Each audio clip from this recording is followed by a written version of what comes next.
स्वागत है आप सभी का। मैं हूं आपके साथ सपना। शुरुआत करते हैं उत्तराखंड खबरों की। उत्तराखंड में बनाए जाएंगे आध्यात्मिक गांव। पीएम की सलाह पर सीएम धामी का ऐलान।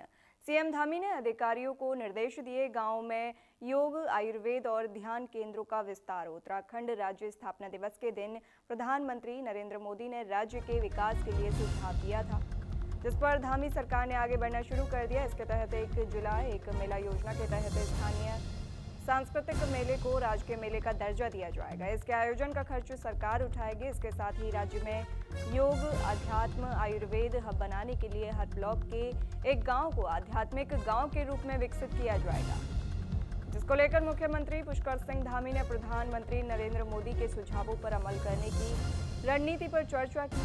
चर्चा करते हुए अधिकारियों को निर्देश भी दिए।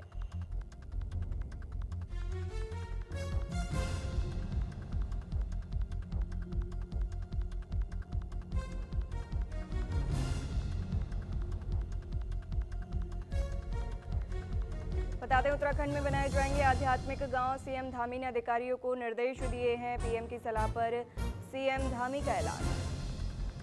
गांव में योग, आयुर्वेद और ध्यान केंद्रों का विस्तार होगा। उत्तराखंड में बनाए जाएंगे आध्यात्मिक गांव। उत्तराखंड में आध्यात्मिक गांव बनाए जाएंगे। पीएम की सलाह पर सीएम धामी ने ऐलान किया है। बता दें, सीएम धामी ने अधिकारियों को निर्देश भी दिए हैं। सीएम धामी ने अधिकारियों को निर्देश दिए हैं, गांव में योग, आयुर्वेद और ध्यान केंद्रों का विस्तार होगा। उत्तराखंड में आध्यात्मिक गांव बनाए जाएंगे। पीएम की सलाह पर सीएम धामी ने ऐलान किया है। उत्तराखंड में आध्यात्मिक गांव बनाए जाएंगे। गांव में योग, आयुर्वेद और ध्यान केंद्रों का विस्तार होगा। बताते चलें कि पीएम की सलाह पर सीएम धामी ने तमाम जानकारी के साथ हमारे सहयोगी हिमांशु वर्मोला हमारे साथ फोन लाइन पर जुड़े हैं। आपसे जानेंगे, सीएम धामी ने अधिकारियों को निर्देश दिया है, उत्तराखंड में आध्यात्मिक गांव बनाए जाएंगे। कैसे विस्तार होगा इसका बताइए। निश्चित रूप से देखिए, मुख्यमंत्री पुष्कर सिंह धामी ने जो है राज्य के जितने जिले हैं उनके जिलाधिकारियों के साथ बैठक की और बैठक के माध्यम से जो है सभी जिलाधिकारियों को निर्देश दिए हैं कि प्रत्येक ब्लॉक में एक आध्यात्मिक का जो है गांव बनाया जाए, क्योंकि जिस तरीके से प्रधानमंत्री ने राज्य स्थापना दिवस पर अपना एक सुझाव रखा था कि इसको स्पिरिचुअल ऑफ कैपिटल वर्ल्ड की बना सकते हैं उत्तराखंड को, तो ऐसे में इस सुझाव पर जो है मुख्यमंत्री काम करने लगे हैं और उनके सुझाव के तहत कि देश और दुनिया के लिए जो आध्यात्मिक राजधानी है उसके रूप में उत्तराखंड को स्थापित करना है। क्योंकि उत्तराखंड की अगर खासतौर पर बात कर ली जाए तो योग, आयुर्वेद और जो ध्यान केंद्र हैं उनका यहाँ पर पहले विस्तार हो चुका है, लेकिन अब जो है ब्लॉक स्तर पर इनका विस्तार किया जाएगा और इसके लिए जो है एक पायलट प्रोजेक्ट बनाया जाएगा पूरी तरीके से, ताकि ये हर ब्लॉक में जो है अध्यात्म के तर्ज पर जो है एक गांव बने। इसके साथ ही क्योंकि प्रधानमंत्री ने ये सुझाव दिया है और प्रधानमंत्री के सुझाव पर लगातार जो है मुख्यमंत्री अमल करते हुए आ रहे हैं, इसका जो सीधा सीधा इस पहल के तहत अगर बात कर ली जाए तो जो गांव के योग प्रशिक्षण केंद्र हैं, आयुर्वेदिक स्वास्थ्य सुविधा की बात कर ली जाए या फिर ध्यान और मानसिक स्वास्थ्य कार्यक्रम है या फिर स्थानीय स्तर पर आध्यात्मिक शिक्षा को जो है बढ़ावा दिया जाना है और ऐसे में जो रोजगार के अवसर होंगे, नए रोजगार के अवसर सृजन होंगे। तो कुल मिलाकर ये कहा जा सकता है कि राज्य को पर्यटन और जो स्वास्थ्य से जो पहचान पहले मिली थी, अब वो आध्यात्मिक केंद्र से भी जो है कहीं ना कहीं राज्य को पहचान दिलाने की पूरी कोशिश मुख्यमंत्री पुष्कर सिंह धामी कर रहे हैं। जी, सरकार कैसे खर्च किस तरह से खर्च उठाएगी इस सब में? जी देखिए, जहाँ तक अभी खर्च की बात है तो सबसे पहले इस पे पायलट प्रोजेक्ट पे अभी काम करना शुरू किया गया है। सभी जिलाधिकारियों को ये बोला गया है कि प्रत्येक ब्लॉक के एक गांव का वो चिन्हीकरण करे और चिन्हीकरण करने के बाद जो है पायलट प्रोजेक्ट की पूरी डीपीआर तैयार की जाएगी। किस तरीके से गाँव में प्रशिक्षण केंद्र खोला जाएगा, स्वास्थ्य केंद्र खोला जाएगा, आध्यात्मिक केंद्र खोला जाएगा, इन सब के मद्देनजर जो है इसके बाद डीपीआर तैयार की जाएगी और डीपीआर के बाद जो भी खर्च निकल कर सामने आएगा कि कितना इस प्रोजेक्ट में लागत लग रही है, तो उस हिसाब से जो है डीपीआर तैयार की जाएगी और डीपीआर तैयार होने के बाद जो है शासन स्तर पर इसे भेजा जाएगा। शासन स्तर पर जब मुख्यमंत्री का अनुमोदन इस पायलट प्रोजेक्ट को मिलेगा तो उसके बाद जो है कुल खर्चे की लागत पता चल पाएगी। जी, बहुत शुक्रिया हिमांशु ये तमाम जानकारी देने के लिए।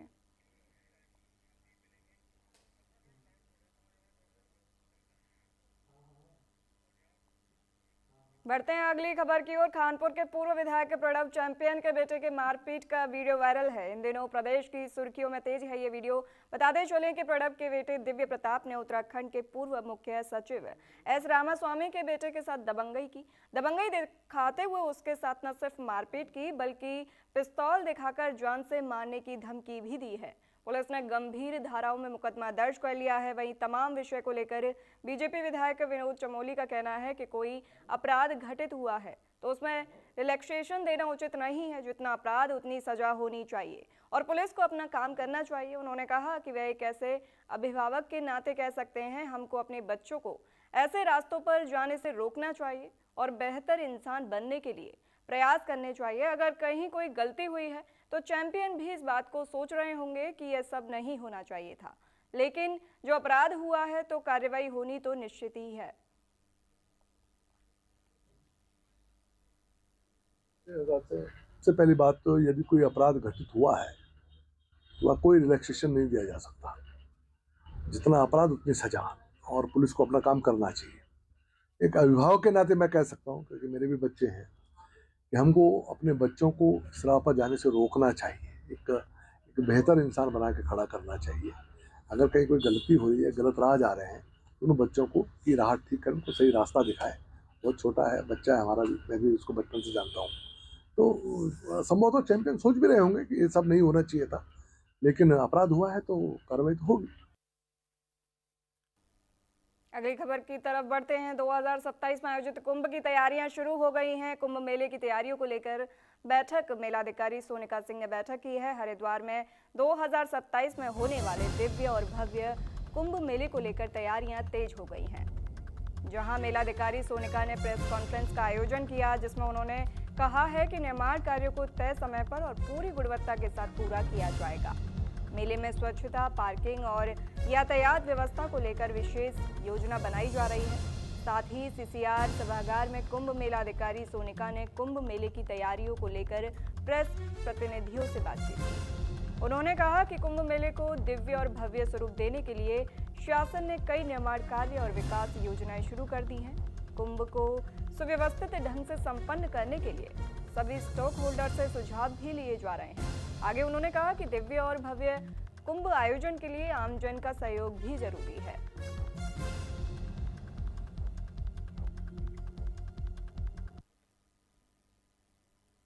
जैसे अभी ये कंटिन्यूस प्रोसेस है, कुछ लोग आ गए हैं, जैसे पीआईयू आ गई है, उसमें हमारे सारे एक्शन एई जेई सब आ गए हैं और अधिकारी अभी आने वाले हैं। वो मोर और लेस अगले महीने तक सारे आ जाएंगे। हम लोग जो हमारा एस्टिमेशन है, हम ये मान के चल रहे हैं कि 21, तो अभी एज सच तो हमारे पास अभी जो बजट आया है काफी लिमिटेड बजट है, लेकिन हम लोगों ने जो प्रस्ताव दिए हैं, जैसे मैंने बताया कि मेजरली परमानेंट काम के हमने 250 से 300 करोड़ के काम शासन को प्रेषित कर दिए।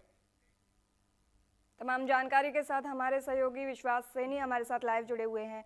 आपसे जानेंगे 2027 के कुंभ मेले की तैयारियां शुरू हो गई हैं, तो इस बार क्या खास विशेषताएं रहने वाली हैं? देखिए, मैं आपको बता दूं, जिस तरीके से हरिद्वार के अंदर होने वाला ये जो कुंभ है 2027 में जो कुंभ होने वाला है, इसको लेकर सरकार जो है शुरू से ही दिव्य और भव्य बनाने के लिए कवायद जो है वो शुरू से ही कर रही है। और जैसा कि आपको बताया कि जो प्रशासन है, जो सोनिका सिंह है कुंभ मेला अधिकारी, वो भी शुरू से ही इस कार्य को तरीके से लेकर चल रही है, लेकिन समय समय पर जिस तरह से बैठकों का दौर है वो भी जारी है।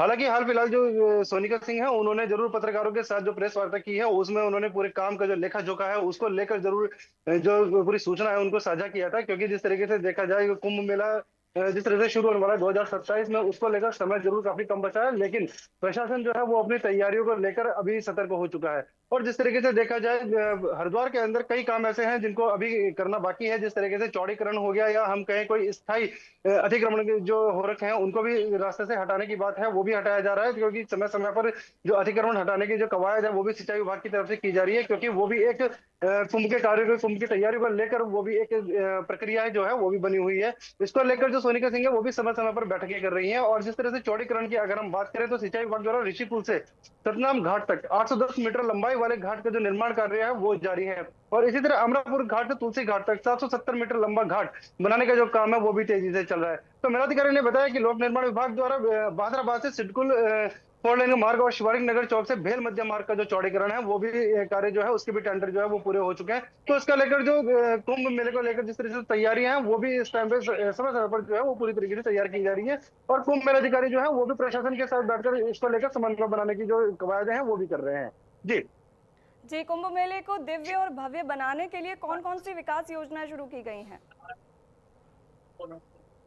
जी हाँ, देखिए जिस तरीके से मैं आपको बताऊं कि हरिद्वार के अंदर जो 2027 में जो कुंभ होने वाला है उसको दिव्य और भव्य बनाने की जो कवायदे हैं वो जरूर जारी है। क्योंकि इससे पहले जो कुंभ था वो जरूर कोरोना की भेंट चढ़ा था, तो इसलिए इस बार जो कुंभ है उसको जरूर दिव्य और भव्य बनाया जाएगा।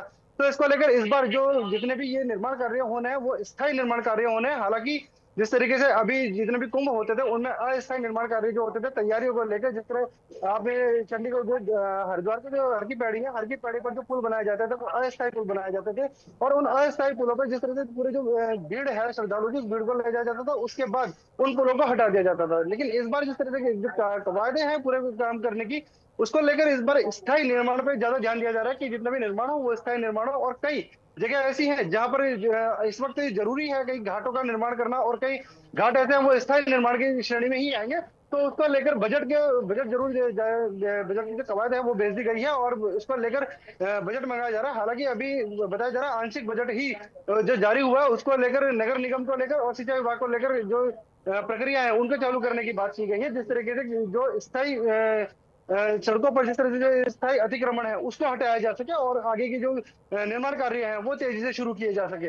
हालांकि प्रशासन जो है वो इस वक्त अपने निर्माण कार्यों को लेकर जरूर समय समय पर बैठकें कर रहा है और इस वक्त जो कुंभ की जो तैयारियां हैं वो जरूर दिव्य और भव्य बनाने को लेकर प्रशासन की जो कवायदे हैं वो जारी हो चुकी हैं। जी जी, कुंभ मेले के दौरान श्रद्धालुओं की सुविधा और सुरक्षा के देखते हुए क्या विशेष इंतजाम किए जाएंगे इस बार? जी हाँ, देखिए जिस तरीके से मैं आपको बताऊं अभी जो कुंभ है कुंभ के लिए अभी समय बाकी है। और जो सुरक्षा व्यवस्था की बात हम करें, सुरक्षा व्यवस्था को लेकर जरूर प्रशासन हर बार अतिरिक्त पुलिस पिकेट्स वगैरह जो है वो बनाते हैं और कई जो फोर्सेस वगैरह हैं उनको तैनात करते हैं। लेकिन जिस तरह से अभी अनुमान लगाया जा रहा है कि अभी जो कुंभ जो पिछला जो कुंभ था वो जरूर कोरोना की भेंट चढ़ा था और इस बार जो कुंभ है वो जो उसमें जरूर अच्छी खासी भीड़ जो है वो देखने को मिल सकती है। क्योंकि हरिद्वार में जो कुंभ है वो एक महाकुंभ की तरह ही बनाने की जो तैयारी है वो की जा रही है। तो ऐसे में नासिक में भी कुंभ बनने वाला है, जो क्योंकि जितने भी साधु संत हैं वो भी नासिक के जो कुंभ है उसमें भी शिरकत करेंगे। और यहाँ पर भी नागरिक साधु हैं उनको भी मनाने की जो कवायद थी वो की जा रही थी, क्योंकि उनमें नाराजगी भी देखी गई थी क्योंकि प्रशासन की ओर से उनको किसी भी तरीके की तैयारी को लेकर समन्वय नहीं बनाया गया था। लेकिन जिस तरीके से अब देखा जा रहा है कि कुंभ की तैयारी शुरू हुई है तो उसको लेकर प्रशासन जो है अब वो सुरक्षा व्यवस्था की तरफ भी बात करेगा और जितने भी अखाड़े हैं अखाड़ों को लेकर भी जो प्रशासन की जो तैयारी है वो भी जारी रहेंगी। क्योंकि जिस तरह नागा बाबा साधु जो है उनके जो अखाड़े हैं उनको लेकर भी जो सुरक्षा व्यवस्था है उनको भी लेकर प्रशासन जो है सतर्क बना हुआ है। क्योंकि आने वाले समय में जब कुंभ जो होगा उसमें कई और साधु संतों का भी आना जो है वो यहाँ पर जारी होगा और उसके बाद प्रशासन के लिए उसको एक भव्य रूप देना भी एक चुनौती बनेगी। लेकिन जिस तरह से अभी समय है तो उसको लेकर प्रशासन इस तरह की जो कवायदे हैं उनको लेकर जरूर प्रशासन अपनी जो तैयारी है वो पूरी कर रहा है। जी जी, बहुत शुक्रिया ये तमाम जानकारी देने के लिए। उत्तराखंड के पछवादून क्षेत्र में हाथियों की संख्या बीते सालों के मुकाबले बढ़ी है। ऐसे में वन विभाग को हाथियों की सुरक्षा और इंसानों के साथ सामंजस्य बनाए रखने के लिए दोहरी मेहनत करनी पड़ रही है। देखिए हमारे संवाददाता अमित रावत की ये खास रिपोर्ट।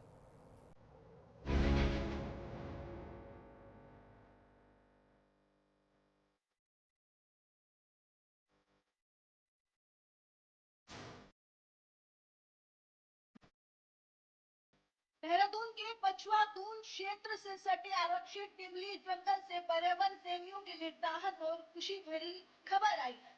उत्तर भारत में हाथियों के सुरक्षित ठिकाने के रूप में उत्तराखंड तेजी से उभर रहा है।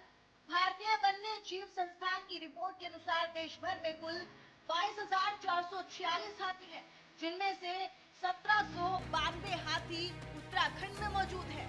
उधर टिमली जंगल में बढ़ती संख्या से वन विभाग उत्साहित जरूर है, लेकिन जिम्मेदारी भी उतनी ही बढ़ गई है। हाथी आबादी वाले क्षेत्रों में न घुसे और उनकी सुरक्षा सुनिश्चित करें। इसके लिए वन विभाग ने टीमें तैयार कर दी है। जंगल को जोनों में बांटकर दिन रात गश्त बढ़ा दी गई है।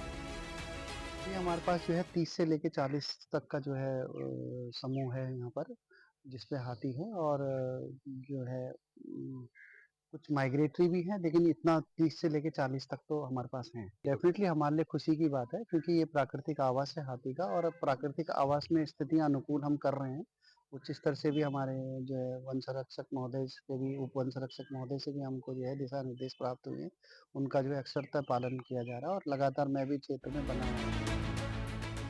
इस बार हाथियों की संख्या में बीते सालों की तुलना में उल्लेखनीय बढ़ोतरी दर्ज की गई है। अब जंगल में करीब 400 हाथी देखे जा रहे हैं, जिनमें कई छोटे हाथी भी शामिल हैं।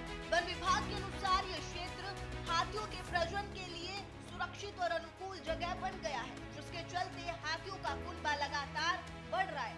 हालांकि कुछ हाथी प्रवास पर हर साल इस क्षेत्र का रुख भी करते हैं। हाथियों की संख्या में तो वृद्धि हुई है और इस बात की हमें बहुत खुशी है। हमें आए दिन यहाँ पे हाथी दिखते रहते हैं, ये तो बहुत अच्छी बात है। लेकिन इसके साथ ही हमें एक नुकसान ये होता है कि जब ये हमारे खेतों में आते हैं तो उससे हमारे खेती-बाड़ी फसलों का बहुत नुकसान करते हैं। तो बस मैं यही कहना चाहूँगी कि वन विभाग से हमारी गुज़ारिश है, कुछ ऐसी व्यवस्था करें जिससे इनको कुछ ऐसे स्थान पे ले जाया जाए, हमारे घरों से दूर, हमारी खेती-बाड़ी से दूर, हमारे खेतों से दूर, ताकि ये हमारे फसलों को नुकसान भी ना पहुँचा सकें और ये भी सुरक्षित रहें। पछुआतून में हाथियों की संख्या बढ़ी, संरक्षण की नीतियों का दिखा असर। पिछले साल के मुकाबले संख्या बढ़ी। वन विभाग की लगातार मॉनिटरिंग, सतर्कता और मॉनिटरिंग बढ़ाई गई। जंगलों में अनुकूल वातावरण, हाथियों के मूवमेंट में तेजी। हाथियों की बढ़ती संख्या से आसपास के ग्रामीण भी खुश हैं, लेकिन उनकी चिंता भी वाजिब है। फसलों को नुकसान न हो और हाथी आबादी क्षेत्र में न आए, इसके लिए ग्रामीण वन विभाग ने पुख्ता प्रबंध की मांग कर रहे हैं।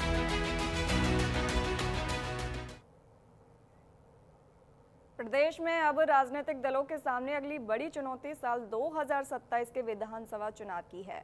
इस चुनावी महासमर से पहले धामी मंत्रिमंडल के विस्तार को लेकर लंबे समय से चल रही कसरत अब भी अधूरी बनी हुई है। राज्य मंत्रिमंडल में कुल 12 सीटों में से मौजूदा समय में केवल 7 सीटें भरी हैं, जबकि 5 सीटें खाली चल रही हैं।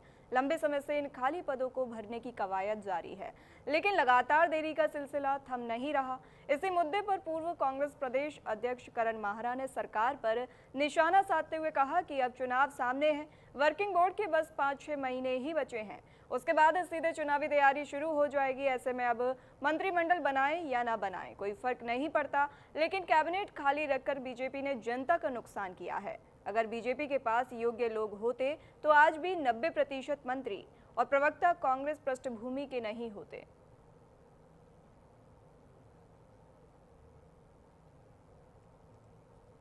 चुनाव आ गया, अब अगर कोई बन भी जाएगा, वर्किंग बोर्ड केवल 5 महीने का रह गया, 5 से 6 महीने का। उसके बाद चुनाव की तैयारी इत्यादि हो जाती है, तो अब बनाए ना बनाए से फर्क नहीं पड़ता, लेकिन जनता का नुकसान जरूर कैबिनेट को खाली रख के बीजेपी ने किया है। और जो मैं समझता हूँ कि इनके पास योग्य लोग हैं ही नहीं तो आधे भी, बल्कि 90% जो मंत्री हो कांग्रेस पृष्ठभूमि के आज हैं, और प्रवक्ताओं में भी 90% प्रवक्ता जो है कांग्रेस पृष्ठभूमि के हैं, तो टोटा है बीजेपी के पास योग्य लोग। रुड़की की बात करेंगे। रुड़की में शादी समारोह में 3 छात्राओं की हालत बिगड़ गई। समारोह में खाना खाने के बाद छात्राएं बेहोश हो गई। नगरपालिका अध्यक्ष ने अस्पताल में भर्ती कराया। निजी अस्पताल में 3 छात्राओं का इलाज जारी है। लक्सर के मुंडा खेड़ा कन्या मैत्री गुरुकुल आश्रम की 3 छात्राओं की अचानक तबीयत बिगड़ गई। सभी छात्राएं एक शादी समारोह में शामिल होने आई थी। बताया जा रहा है कि समारोह में खाना खाने के बाद जब छात्राओं को अचानक चक्कर आने लगे और वे गिरकर बेहोश हो गईं। आनंद फानन में आश्रम संचालिका और लक्सर नगरपालिका अध्यक्ष ने उन्हें एक निजी अस्पताल में भर्ती कराया, जहां उनका इलाज जारी है। बता दें, समारोह में खाना खाने के बाद छात्राएं बेहोश हो गईं। समारोह में खाना खाने के बाद छात्राएं बेहोश हुई। नगरपालिका अध्यक्ष ने अस्पताल में उन्हें भर्ती कराया है। निजी अस्पताल में तीनों छात्राओं का इलाज चल रहा है।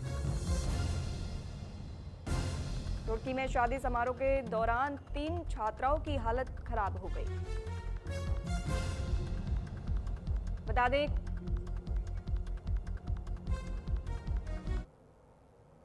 ये सभी बच्चे एक शादी विवाह समारोह में शामिल होने के लिए एक बैंक्वेट हॉल में आए थे। खाना खाने के बाद ये 2-3 बच्चे टॉयलेट में गए, वॉशरूम में। वहां जाने के बाद इनको गैस बनी या क्या प्रॉब्लम हुई, एकदम जो है नशे में हो गए। तो उनको तुरंत हम लेकर यहाँ डॉक्टर साहब के यहाँ ले गए, डॉक्टर यशपाल अग्रवाल जी के यहाँ। अब बच्चों को राहत है, आराम है, बच्चे ठीक है।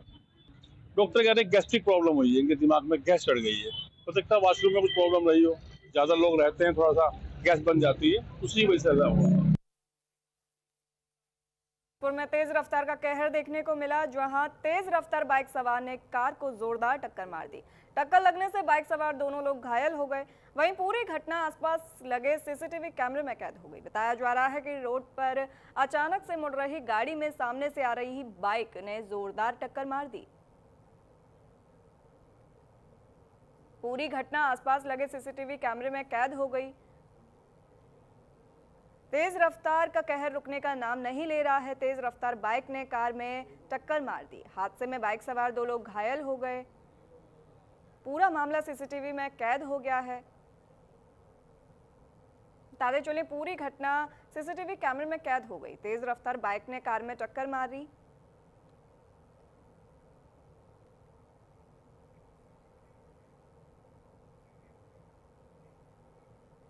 रुड़की में मंगलोर पुलिस ने बड़ी कार्रवाई की, जहां पुलिस ने मात्र 48 घंटे में चोरी का खुलासा किया। खुलासा कर एक चोर को गिरफ्तार भी किया, जिसके कब्जे से चोरी की गई नकदी और जेवरात बरामद किए और आगे की कार्रवाई में पुलिस जुट गई है। आपको बताते चले कि चोर ने अलमारी तोड़कर चोरी की घटना को अंजाम दिया था, जिसके बाद पुलिस ने सीसीटीवी के आधार पर कार्रवाई की और सफलता भी प्राप्त की। बता दें, पुलिस ने सीसीटीवी के आधार पर चोर को पकड़ा है।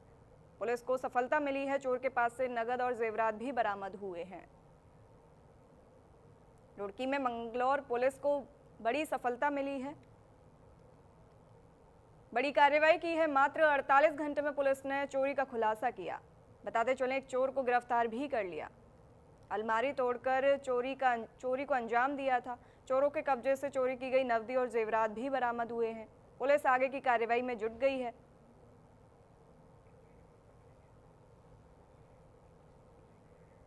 राजधानी देहरादून के राज प्लाजा में मोबाइल शॉप में भीषण आग लग गई, जहां आग लगने से लाखों के मोबाइल जलकर खाक हो गए। वहीं आग की सूचना मिलते ही मौके पर पहुंची फायर ब्रिगेड की गाड़ियों ने कड़ी मशक्कत के बाद आग पर काबू पा लिया। बताते चले, गाड़ियों ने कड़ी मशक्कत की, आग पर काबू पा लिया। मोबाइल शॉप में भीषण आग लगी है। आग लगने से आसपास के इलाकों में हड़कंप मच गया।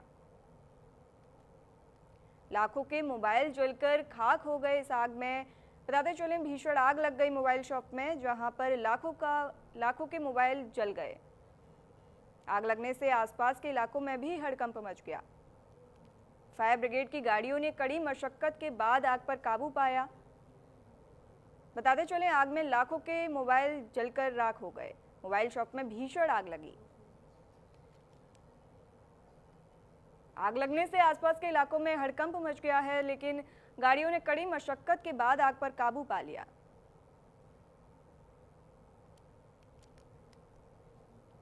बताते चले, मोबाइल शॉप में भीषण आग लग गई। आग लगने से आसपास हड़कंप मच गया, जहां लाखों का नुकसान भी हुआ है। लाखों के मोबाइल जलकर खाक हो गए। गाड़ियों ने कड़ी मशक्कत की। फिलहाल इन खबरों में इतना ही। रुकते हैं एक छोटे से ब्रेक के लिए।